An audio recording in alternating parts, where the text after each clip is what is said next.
I sat on Dad's lap, and the bus's bumps made us closer, but I never imagined after he woke up, he would whisper to me, Doris, don't stop. Hey Doris, take this bag. It'll make boarding quicker later. I turned my head.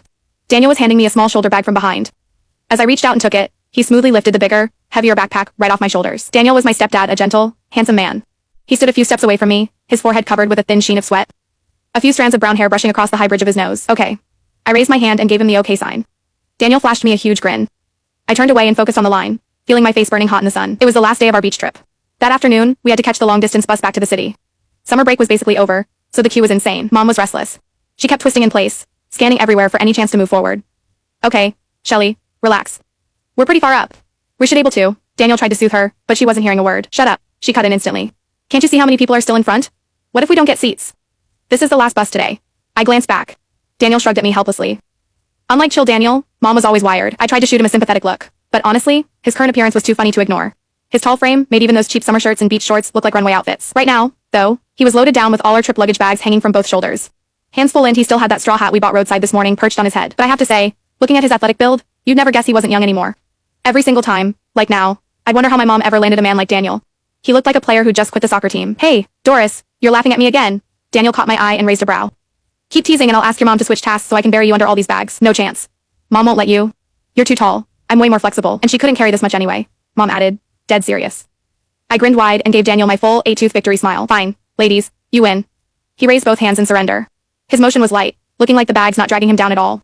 They just highlighted the strong muscles across his shoulders. I remembered last semester when he came with me to beach volleyball. His perfect plays and looks made my friends whistle and ask if he was my off-campus boyfriend. I always denied it. But honestly, I was daydreamed about finding someone just like Daniel. 2 minutes until departure. Every rider wanted a decent seat. Mom included. Push forward a little, she whispered. I followed, trying squeezing ahead but no luck. My small frame gave me zero power. I couldn't budge anyone. I tried several times, then finally decided to tell Mom I should switch tasks with Daniel. I could carry bags up in trips or wait below her anyway.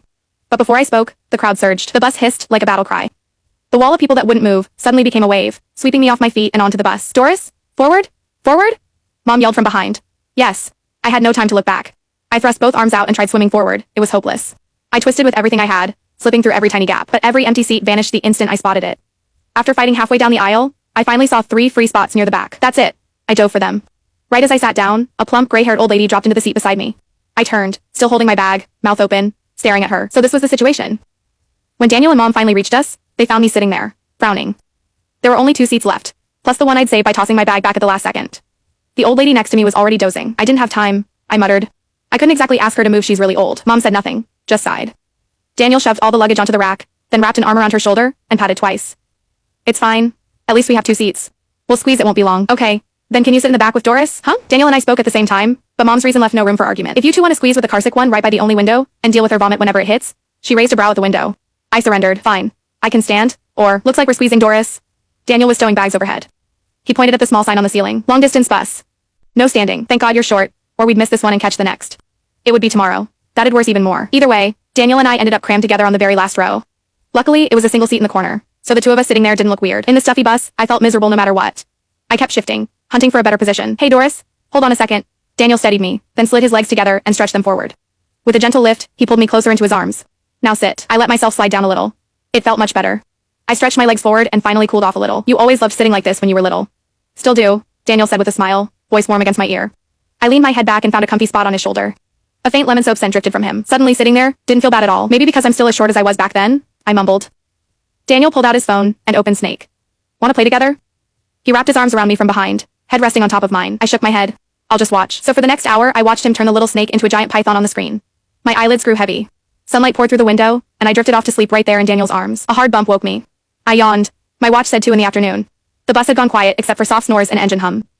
Mom sat up front, head on her neck pillow, asleep too. I rubbed my eyes, ready to doze again. But when I moved to get comfortable, I froze. I felt it under me. I stayed still for a long moment, maybe because I couldn't admit it. After all, how could this happen? I was wide awake. With each bus bounce, I could feel it. My brain stopped working. I had no idea what I was thinking. Doris, can you grab a light jacket from the bag? Mom called from up front, half turning and reaching a hand through the gap. Sure. I bent quickly, unzipped the backpack, and pulled one out. I straightened to hand it over, then sat back down. I started moving a little on instinct, clumsy, but unstoppable. My heart hammered. I blushed at Daniel's good looks, sure, but being with him on a bus was I'd never pictured. It was too unimaginable. I held my breath, almost unable to think. Mom was still up front. Her sickness kept her restless. She could turn any second. My breathing tightened. I couldn't stop wondering what it would feel like if we went further. The thought made me almost dizzy, and I began to tremble. Just try it once. No one will know. The tiny voice whispered deep in my mind. I looked around, lifted myself a little, then the bus hit a huge speed bump the very next second. I was jolted upward, and when I came back down, oh no, right against the top, but I realized the bump had woken other passengers, maybe Daniel too. Panic hit, but things were worse than that. While my mind had been running wild, I completely ignored the state I was in. There was probably already a mark on his clothes. I had no idea what to do now. I didn't dare move.